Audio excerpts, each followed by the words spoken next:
And welcome back to the hottest marriage show in the world. It is I, John D, a.k.a. Too Much, and my wife, my better half, Kanika. a.k.a. Do. How are you doing today? I'm doing well. That's awesome. I'm glad you're not doing okay. Yeah, I'm not okay. I'm doing well. Why aren't you doing okay today? What's wrong? Something you want to share? Or is it something that... No, there's nothing wrong. Like, if I were to say I'm doing okay, it'd probably be like, I'm making it. That's really what okay means. I'm making it. Still alive. Yeah. Still doggy paddling over here. But no, I'm doing all right. I'm doing well. I feel the days are getting longer, so I'm getting more sunshine. That's important to me. It has increased a lot. Yeah, it helps me mentally. I need sunshine. And Michigan, usually around this time, there are a lot more gray skies than we've been seeing. Blue skies really, really help me as well.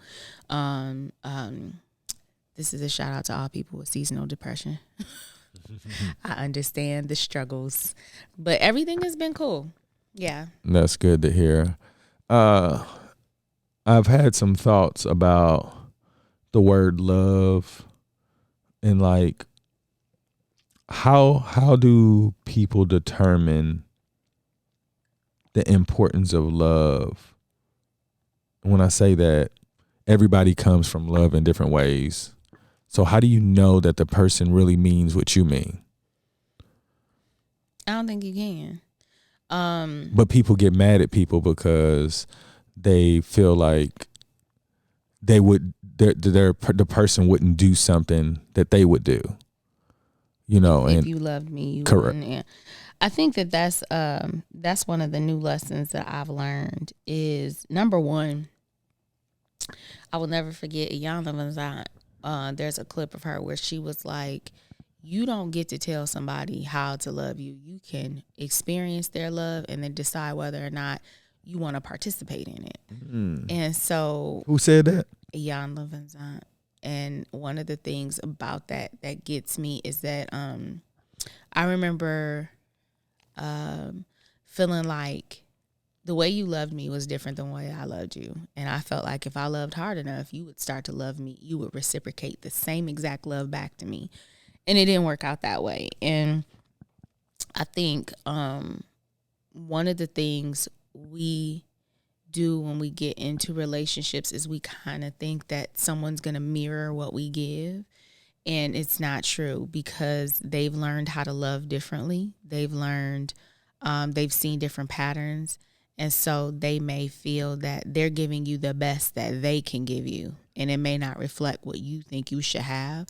But as Iyanla said, you can decide whether or not you want to engage in that.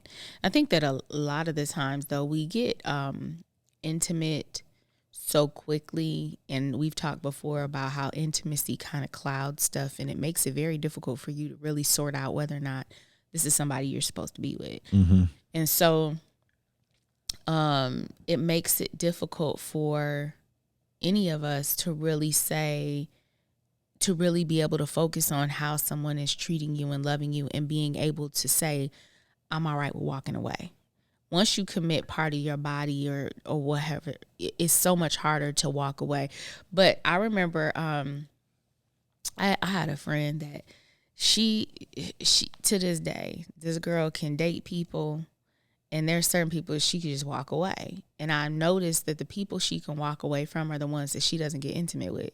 Like, if she's like really guarded and she dates them, she gets to know them on the phone and everything is cool, but she hasn't introduced sex to it, she'll be like, oh, that didn't work. I just walked. And no problem, just keeps on moving. But there are other people that once the intimacy comes in, even though pre-sex, this would have been somebody she wouldn't have had a problem walking away from. Now she's like, well, but... and it's like, it makes it so much more difficult for you to figure out whether or not this is somebody you want to mess with after you've connected that part. But if you don't, what I'm thinking is when you're watching and you're listening to them, what they're saying, how they're acting, you get a good idea of what is it going to look like every day, because you ain't going to be having sex every day. And it's not going to be all lovey-dovey and intimate all the time. And so when it's not, do I like how you love me? That's a real question that people need to figure out. And it's not going to be the way you love. Yeah. Yeah. And you got to be okay with that. Like, unless you're open to teaching this person how you like to be loved. And that person is open to doing it. Oh, without a doubt. But you're supposed to be doing this at the beginning of the relationship before you see if this person that's what I'm saying. Like, you set your expectations in the beginning, but not everybody is able to do that. But so I think that love is it's a weird thing, because you go in and you think that it's going to come to you the way you want it, and it's just not guaranteed. Well, there is a guarantee that you're going to run into somebody that makes you feel very special. Yeah. And if they make you feel very special and you don't end up liking them, it was because you weren't exposed to enough to say, I shouldn't have invested in this. What he made me feel special wasn't enough for me to dedicate my time to actually like somebody who was not there emotionally or had not grown enough to be in my life. That's why when you were talking about sex, a lot of times when I think of it, when women have sex with men and they don't want to walk away, they don't want the body count. They don't want the idea that I opened up too fast. They want to say this gotta work, because to me, that's what I would think if I was a woman. The way that people talk, it's like, well, the sex was good, but he's a scumbag. Maybe he won't be a scumbag. Like you said, if I tried my best to love him the way that I feel like he deserves, maybe he'll get better. Oh yeah, we sometimes try to love the scum out of somebody. So like that I can say I've reflected on the way that you've loved me. Like I used to always say, like, this was easy, because to me I felt like people would complain. Like, I was really happy in a marriage, and people would complain about their marriage. I'm like, I don't know. Like, I feel like I'm doing what I'm supposed to be doing, but overall, like, I was looking at the way that you were loving me. I was like, I thought that all women did that.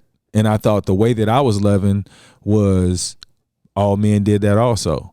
So I was like, look, you married, this is the person you married. You can't be mad because this is who I am, not thinking that I could be getting better. Yeah. Like, for real. Like, I remember there was times you would say stuff. I'm like, look, that ain't even me. And all you were doing is trying to make me better. Yeah, and then he was like, "Boo!" But most men say that. Most men like, "What are you trying to change me for?" And don't realize that women are trying to change you so that you can become a better person and hopefully a better spouse. Yeah, but then there's the thing of not wanting to have to go and create the man you want. Well, to me, I feel like I get what you're saying, but at the end of the day, like, how many men have you ever met came with all their emotions and communication skills where you can be like, you know what? They came from a good family. I know. There's I will go back and say the whole body count thing. I don't necessarily know if that's a thing as much now. I think that there's a lot more of women understanding that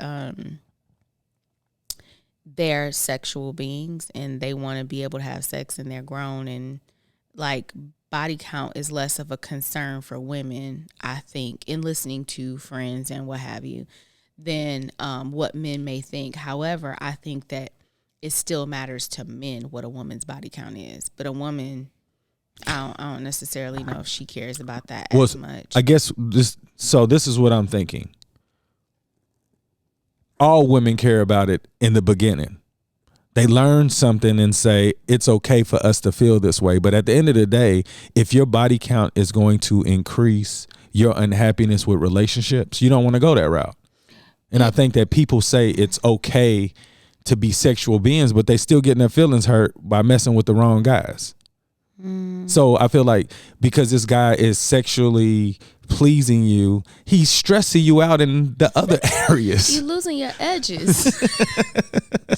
Like, I don't want any woman to feel like, you know what, but his sex is so good. But you had unhappy 23 hours out of the day. Man. And I don't want anybody to feel like a relationship should be stemmed off of sex, because at the end of the day, if you are having makeup sex, he's still the same person when the sex is over. You know what I'm saying? Yeah. And I don't want people to feel that way. Like, to me, check this out. I look back in my my single life, and I didn't care about anybody like that. Like, in my head, I was like, if I liked them, I liked them for real. And I didn't think that the way that what I was doing was compromising these people, like, emotionally. Mm-hmm. Like, I thought they were, like, I didn't know that we looked at life differently like that. I thought, like, okay, we're agreeing to have intercourse because we're responsible adults, but I had no idea that these other emotions were being created by these women. So to me, I feel like if we can get into a better protocol of how to be introduced to relationships, then a lot of those problems would less likely to happen. They won't happen because people aren't having sex first, because everybody like things that are new. Mm. You have sex with somebody, and if it's trash, the guy could be really good, but you walked away and didn't realize that 23 hours out of the day you was going to be happy, but he just learned how to have sex. You know what I'm saying? So I feel like if people approached relationships differently, that I think happiness would happen a lot more. But sex is so normalized that if you not have, I remember that I remember being like, there's no way I would get in a relationship with a woman without having sex. Like, I didn't realize that you can become better at sex just through time. I was thinking, we can learn that. We can learn that. Yeah, but the other stuff, I was so ignorant. But you know, and it's not even just to spin off a little bit more. It doesn't even necessarily have to be about romantic relationships and sex, like parents and their children. Mm-hmm. Like, what do you think? I've noticed a lot more of people saying they've just chosen to, like, remove themselves from their family because of how their family loves and its dysfunction, rather than, you know, because it used to be that people would be like, you know, that's how your grandmama is. Mm-hmm. You just, you know, just as disrespectful as they want to be, or your mom is demeaning, or whatever the case may be, and be like, you know, that's how they are. But now I'm seeing more and more of people saying, that's not how I want to be loved. And I don't care if you my mama, my grandmama. I don't care who you are. I haven't seen any of that. That's impressive. Oh, yes. It's this. I've seen a lot of people where they're like, you know, I don't believe that how I grew up was healthy, and I'm not going to subject my kids to that, or I'm not going to subject myself to that. And understanding that every relationship, you have a choice of being involved in it, especially as an adult. Yeah. So, but, you know, hearing you say that, you don't know you have that option a lot of times. People's like, you know, I just got to be in here and then be unhappy when I'm around this person because, and look, I know this is kind of a sidebar, but did you know that Korean pilots have to speak English in the cockpit? Oh, really? Why? Because according to their traditions, a younger person can't tell the person that's older what to do. So the pilot crashed into the thing because the co-pilot couldn't say nothing out of respect. And you know how they found it out? Through the black box. Oh. So they found out that the guy couldn't say anything because he was trying to be respectful. And they made it they said they were removing all your cultural norms or whatever their traditional beliefs. You got to speak English, and you got to announce them by their first name in English. So, yeah, because with us, we don't have those formal, other than ma'am traditions. And sir. Yeah, we don't have any hierarchy. Hierarchy. So yeah, I understand that. That's interesting. It is. But it that's the other thing, is the expectation that you need to be able, because I'm older, you got to deal with this. Yeah. And so people are saying, no, I don't. You know, and, you know, if you grew up in a way that you've seen your friends grow up and you're like, I would rather my life look like that than what I got at home, why would you put your kids in that? So then it's like grandparents aren't having access to grandchildren unless they learn how to properly engage with those kids. And it's difficult because you can't reteach your parents sometimes. Yeah. That depends on that individual parent as to whether or not they want to be the old dog who learns a new trick. But I think that it's just like I was saying, you need to be able to walk away from somebody you don't like how they love you romantically. I think the same way with family, because I think family can be very, very the expectation that your family is your family and you got to take them how you get them is very, very dangerous. There was a girl who told something on Instagram where it was like a person that was talking about how they had a family member who assaulted them, and they said that their family would not like get rid of that person. You still let creepy uncle whoever still stay around or whatever. And then it flashes to this other woman, and she said, I had the same story, and the creepy uncle was my dad. Oh. And she said, and I started talking about it, and the family was telling me not to. But when I talked about it, she said 27 other people in the family spoke up about that person. And she said she had decided that she was going to make it where the family could not protect. She said that person is protected by family silence. So she reported her dad to the police. And so now this person is, they have a warrant out for this person's arrest.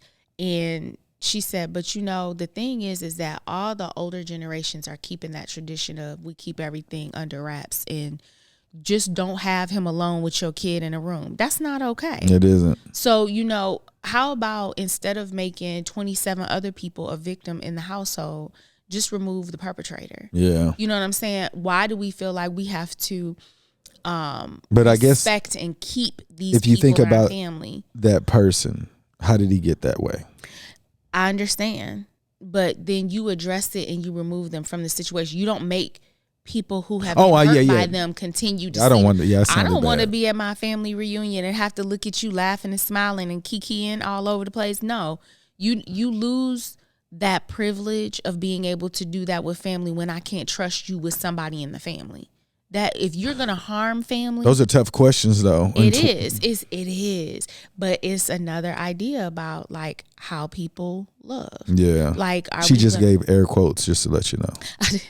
I did. Why? But love, how people love. Yeah, it's like you love if my family loves on us to the point of even if you hurt me, you still get to be around, and I'm supposed to be okay with it. I'm supposed to forget. I'm supposed to be like I think that's kind of crazy. I think that it's the family's responsibility to protect the children, and when you don't, then like all of y'all are suspect.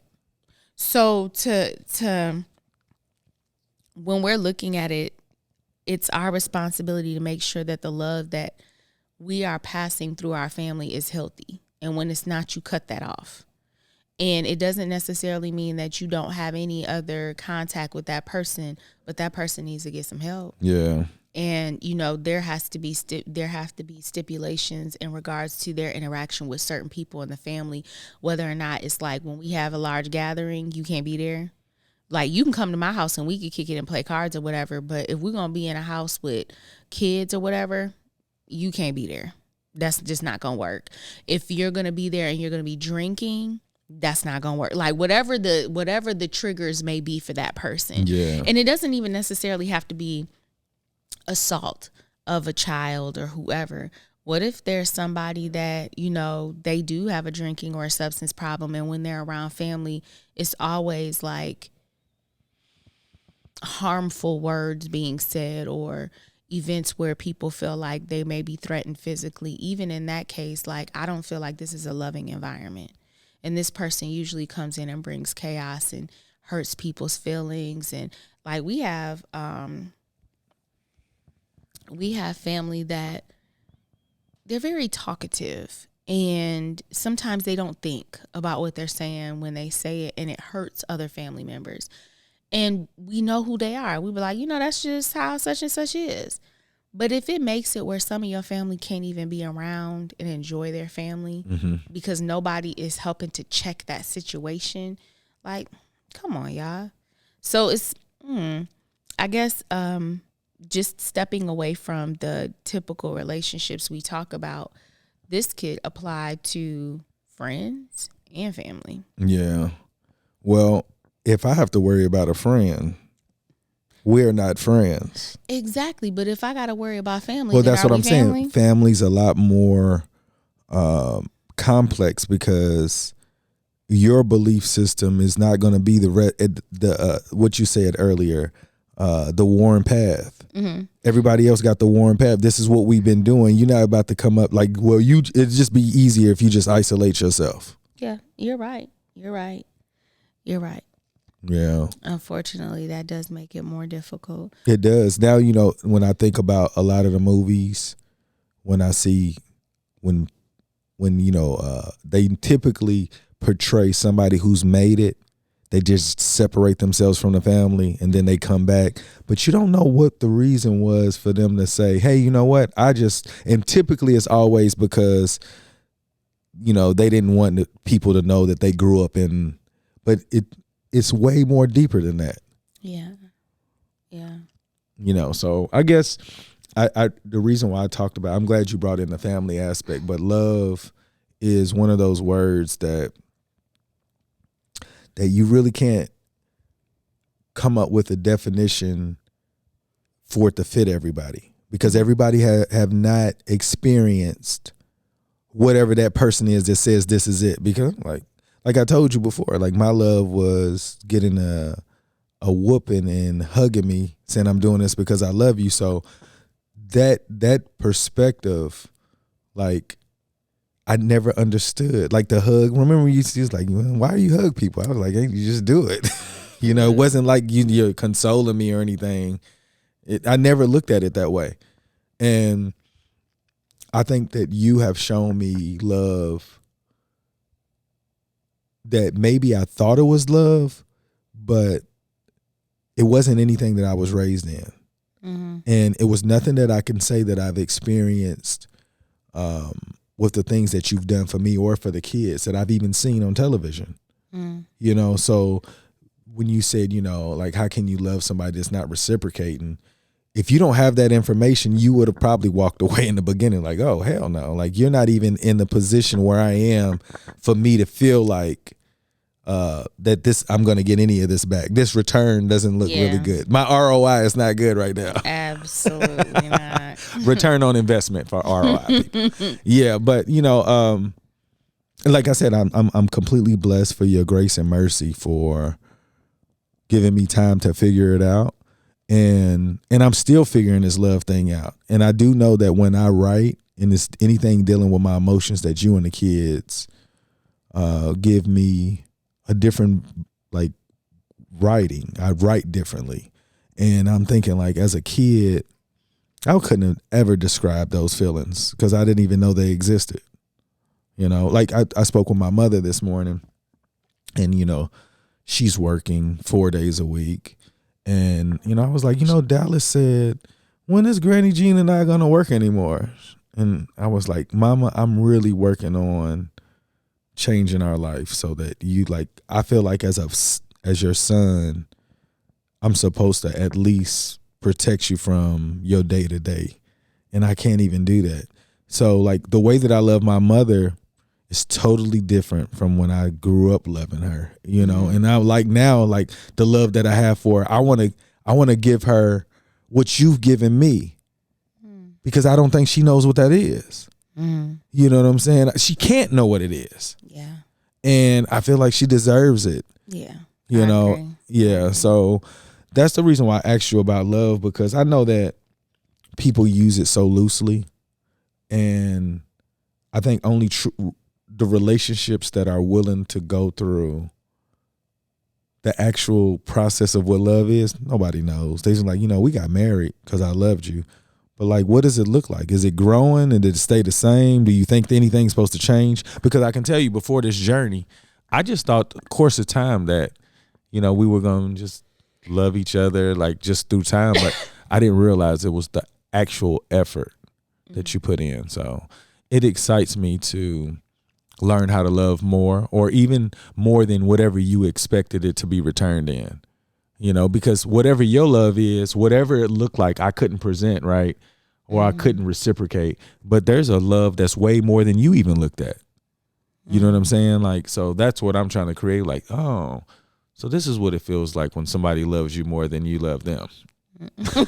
Golly. Well, that's what I at least want you to experience it. Okay. I feel like you deserve it. Anybody want to give a shout out before we get out of here? Nope. I want to give a shout out to you because I love you. Mm. And I thank you for showing me a different path on how to love and how to receive it. I can say that I took your emotions that you used to give me for granted, and you deserved a better output from me, and I just didn't know how. But now I'm so dedicated that I'm gonna make it up. But shout out to you for being the wife that you are and making me feel like life is absolutely grand. Thank you. Y'all make today better than yesterday. Don't worry about anything you can't control. GATA, get after that action, or that action will get after you. Be great on purpose. Boom.